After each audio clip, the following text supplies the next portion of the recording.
どうも、ワンピースの謎解く仮面 YouTuber、ゆえてなんぼのゆでろんです。ありがとうございます。いいね。チャンネル登録してね。今回は週刊少年ジャンプ2022年19号ワンピース最新話1046話、雷蔵を考察していきます。この1046話でも、じわじわと謎が解けていきます。一緒に考えていきましょう。よろしくお願いします。まだ読んでいない人やコミック派の人は多いネタバレを含む内容です。さらに最新話の考察の場合は怒涛の語呂合わせ考察が続きますから、苦手な人は今すぐ動画をストップしてください。よろしいでしょうか。行きましょう。1046話のスタートは鬼ヶ島屋上。ルフィは前回カイドウに放った顔面貫通攻撃の名前を考え中。そして不思議そうに自分の顔を覆うカイドウは、お前は誰だとルフィに問いかけます。変貌したルフィの人格はルフィなのかニカなのか、読者が思う不安を真面目なカイドウさんが質問してくれています。これが1046話の話数の語呂合わせ1つ目、人を知ろう。人を知ろうでしょう。歴史の全てを知りジョイボーイを待っていたおでんは、ジョイボーイがふざけた男だと知っていたからカイドウに真面目だなと言ったのでしょうか。そしてズニーシャはルフィとジョイボーイを重ねて心が躍ると言います。ジョイボーイとはカリブ海の踊りの神だと判明しています。ルフィことジョイボーイに何かを期待しているズニーシャ。そんなルフィは以前と変わらず海賊王になる男だと、センは麦わらのルフィと同じセリフを答えていますから、ルフィの人格はルフィのままです。つまりジョイボーイの生まれ変わりではない。ルフィはルフィ、800年前に実在したジョイボーイはジョイボーイ。ただし800年前のジョイボーイもおそらく人のみニカの所有者だったのでしょう。ということは2年前から考えてきた五老星や天竜人が不老だという説はここでおそらく崩れました。なぜなら五老星はニカの覚醒を知らないからです。おそらく800年前のジョイボーイはニカに覚醒してズニーシャと共に解放のドラムを鳴らしていますから、それを知らない五老星は800年前からは生きていません。ただしイム様は別でしょう。まだイム様のみ不老の存在である可能性があります。続いて真面目なカイドウさんは覚醒条件も教えてくれました。悪魔の実の覚醒条件とは、心身が能力に追いついた時だそうです。まだあやふやですが、心と体が能力に追いつくと覚醒するそうです。簡単に言えば心と体を鍛えれば覚醒できるというわけです。意外と覚醒条件は普通でした。ここでカイドウはぐんだり流星群をルフィに放つと、ルフィの体は相変わらずぐにゃぐにゃになります。僕はルフィの能力とは願いが叶うゴムの木の幻獣で、その体質はぐにゃぐにゃに変形できる白いゴムの樹液、ラテックスが固まった天然樹脂だと考えています。ルフィも負けじとすぐさま攻撃に転じると、前回とは違って今回は貫通せずカイドウの体をゴム化してよりめり込ませて攻撃しています。ここでルフィは鬼ヶ島の下から煙が漏れていることに気づくと、カイドウは城も全て戦火に包まれ何千人も閉じ込められて死ぬと言います。これが1046話の話数の語呂合わせ2つ目、閉じる。閉じるでしょう。さらにカイドウは開封をルフィに放つと、ルフィはこれを映画マスクのように足をビヨーンと伸ばして避けました。映画マスクを考えましょう。思えば過去にもマスクと酷似するシーンがありました。アラバスタで水が漏れる水ルフィやパンクハザードのゴムゴムの UFO などはまさにマスクです。マスクの設定は北欧神話のろくでなしと呼ばれる巨人ロキの魔力が入った木のマスクをつけると主人公が変身します。この巨人と木という要素は、こちらで考えたジョイボーイの正体は巨人、ニカルフィの正体はゴムの木の幻獣という考えとも合致しています。ちなみに小田先生の仕事場の入り口には動く木のお化けがあります。そしてさらにルフィのモデルはマスクだけではないでしょう。小田先生が漫画家になるきっかけだったと語る怪物くんもそのまんまルフィです。先週その怪物くんを生み出した藤子 A 先生が亡くなりました。僕は忍者ハットリくんも大好きでした。ご冥福をお祈りします。場面は変わってライブフロア、燃え盛る鬼ヶ島の城。これが1046話の話数の語呂合わせ3つ目、火の城。火の城でしょう。逃げ場のない燃える鬼ヶ島で脱出を試みる人々。それはまさに日本のことわざ、火事と喧嘩は江戸の花。その中には熱に弱い白熊のベポもいます。そして焼死体と間違われるブルック。これが1046話の話数の語呂合わせ4つ目、デスリー。デスリーでしょう。デスリーとは死んだようなという意味です。どれもフランキーに担がれ死んだようになっています。こちらは先週語呂合わせのみ合致できました。さらに閉じ込められているサンジやアプーの描写は閉じる。閉じるでしょう。場面は変わって城内4階、忍者雷蔵くんとジンベエ。雷蔵は1041話で言っていた準備ができていると言います。それはどうやら火の城となった燃えるおでん城で何もできなかったことを悔いており、象のモコモ広告でズニーシャの水浴びを見て、その大量の水を巻き巻きの実の能力で事前に収めていたと言います。鬼ヶ島鎮火のシナリオは3ヶ月前このように考えました。こちらです。ラホシが海王類を呼び寄せたように、もしかすると桃之助はワノ国にズニーシャを呼び寄せる可能性もあるのでしょうか。ズニーシャは桃之助の命令にのみ動く巨大な像であり、ズニーシャが来れば浮遊する鬼ヶ島を受け止められて、さらに燃える鬼ヶ島をズニーシャの噴火雨で鎮火できそうです。というわけで、この考察は今一歩及びませんでした。雷像イコール像。このシンプルなダジャレに気づけばたどり着いたかもしれません。そしてこの雷像の準備は1041話で語られていますが、これは語呂合わせ予想で1041話の語呂合わせは受水、水に入る、水を入れるという意味の受水だと考えましたが、1041話には水に関する描写がなく外れたかと思いましたが、雷像の準備こそが語呂合わせ受水だったようです。このように話数の語呂合わせは後から成立するパターンもあります。とにかく大量の水を事前に準備していた雷像。これが1046話の話数の語呂合わせ5つ目、手を読むでしょう。こちらも先週語呂合わせのみ合致できました。一手先を読んでズニーシャの水を確保していた雷像。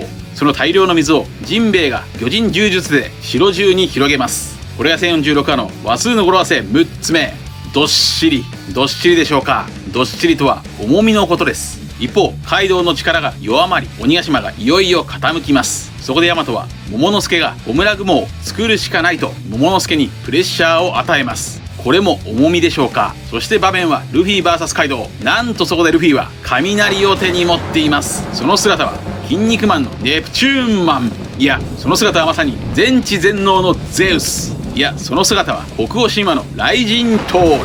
前回1045の動画でも考えたように、雷雲プラス巨大ルフィは12年前の映画ストロングワールドとリンクしています。こちらの動画ではストロングワールドはワノ国の展開を先取りしていると考えました。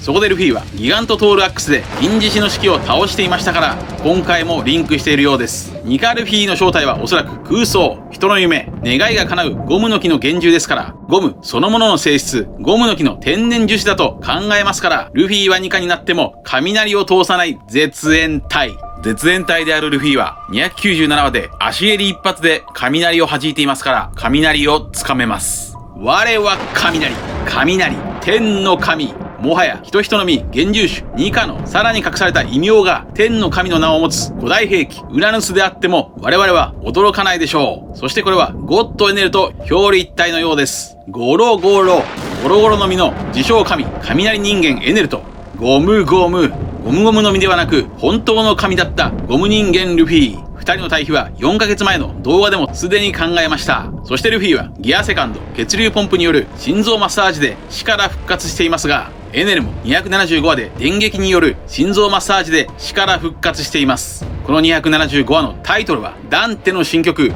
ィビーナコメディア。ディビーナとは神の、コメディアとは喜劇、神の音楽、神の喜劇。ルフィことジョイボーイ、太陽の神ニカは解放のドラムを持っている。ゴッドエネルも背中に雷神様の太鼓を持っている。エネルとルフィは表裏一体が完成していますが、となると雷であるエネルは264話でカマキリの攻撃を貫通していました。つまりルフィも覇気をまとっていないカイドウの金棒なら貫通する。なぜならゴムの天然樹脂だから。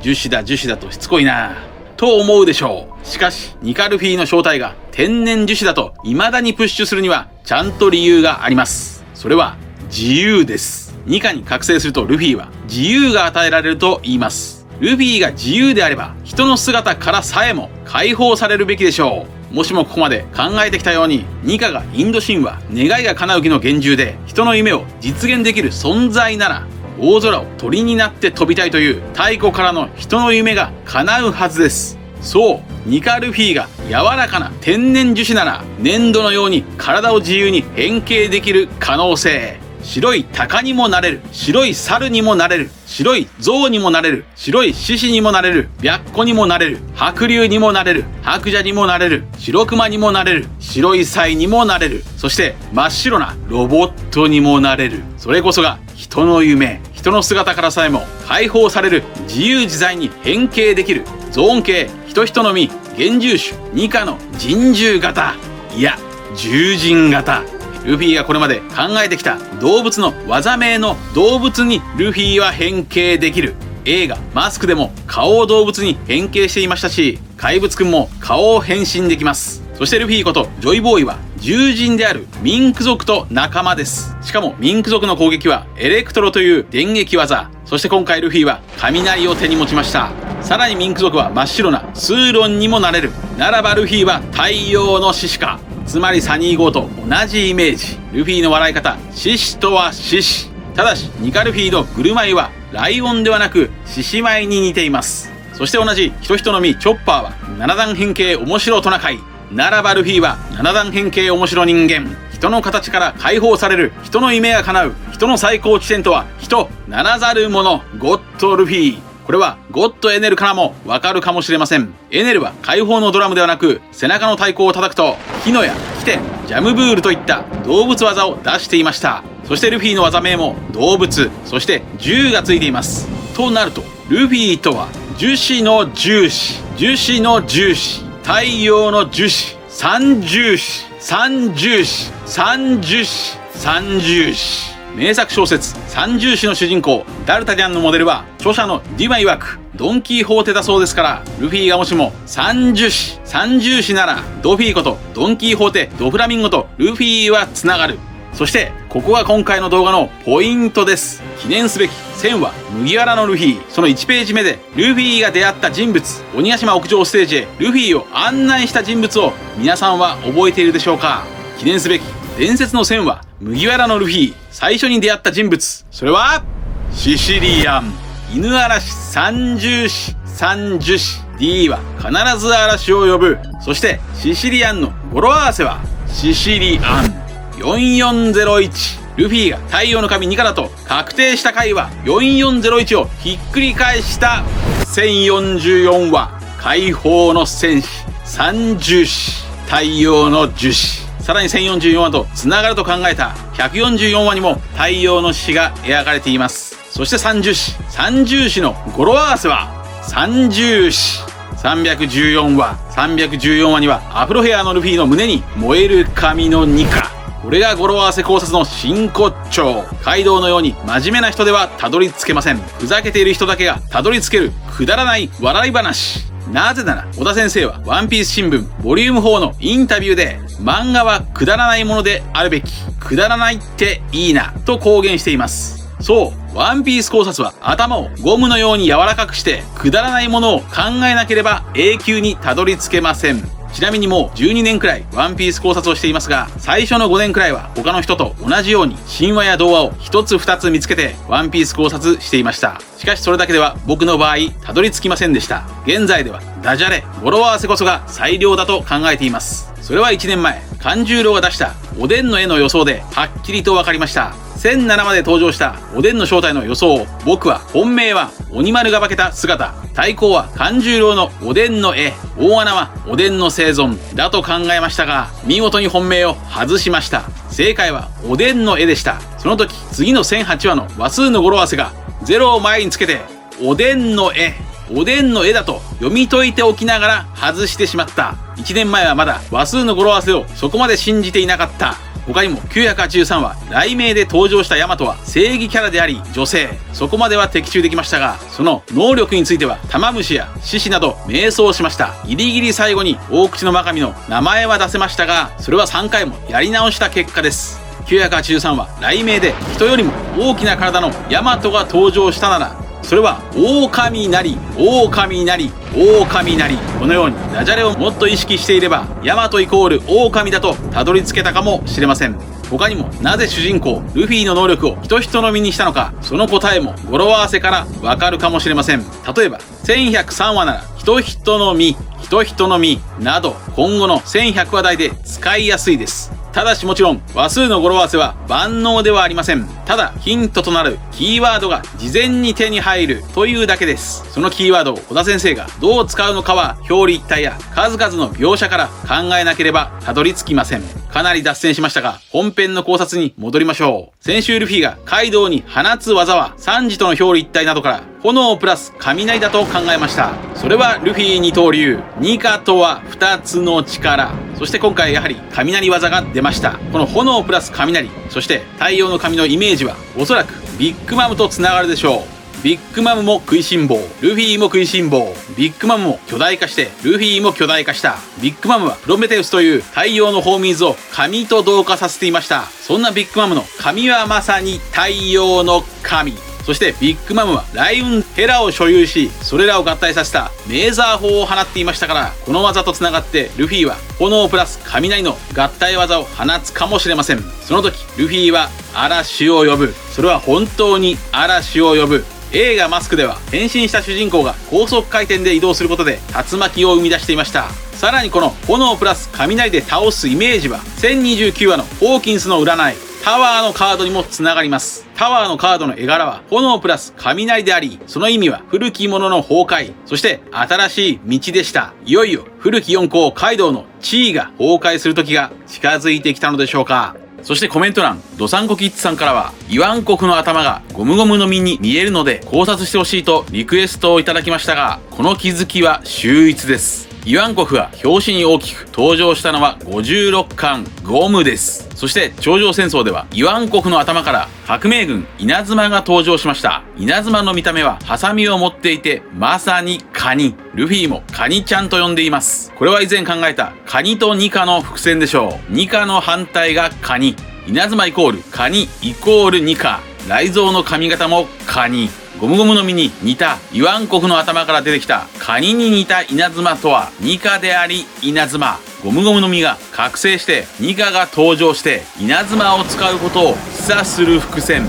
そんな稲妻はインペルダウンで囚人を解放したまさに解放の戦士であり、頂上戦争では地面をめくっていましたが、これは1044話でルフィが地面をめくってカイドウのボロブレスを跳ね返したシーンに似ています。さらに稲妻の好物はガーリックシュリンプ、エビです。小さいエビがシュリンプ、大きいエビがロブスター、そしてロブスターはインドゴムノキの別名です。本編の考察は以上です。ちなみに1046話の扉絵では謎の2人組がプリンの街に侵入していますが、これは46話のタイトル招かざる客とリンクさせているのでしょう。そしてこの侵入者とは誰でしょうか。ジェルマのブーツとは形が違うように見えます。おそらく2人の侵入者の1人は革命軍ベロベティ。この扉絵連載のタイトルはジェルマ66のアーム感情回遊記。これはユーゴーの小説レ・ミゼラブルアーム城が元ネタでしょう。この小説はナポレオンが敗れたフランス革命後の混沌を描いたものであり、ビッグマムの帽子はナポレオンですから、ビッグマムが敗れた後のホールケーキとリンクします。となると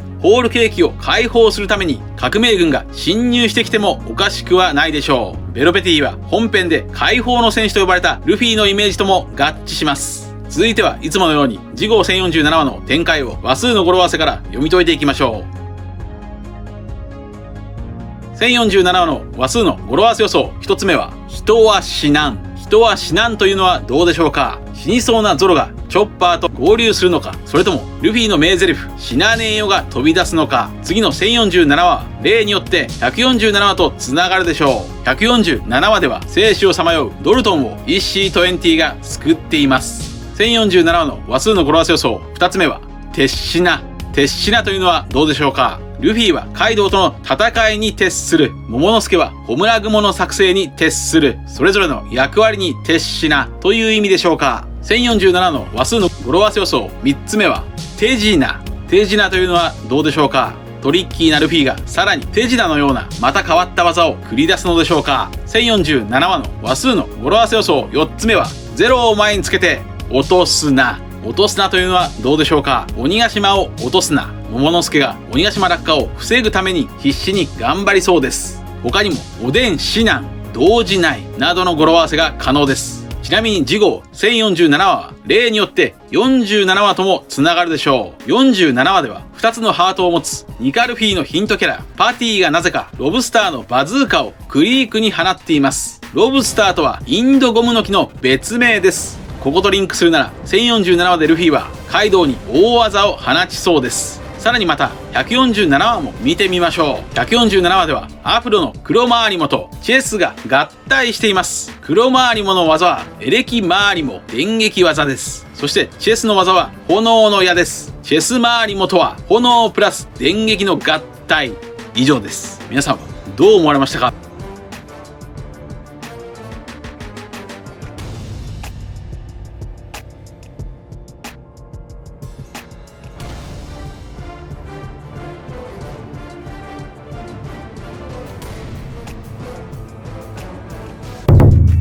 チャンネル登録やコメントよろしくお願いします。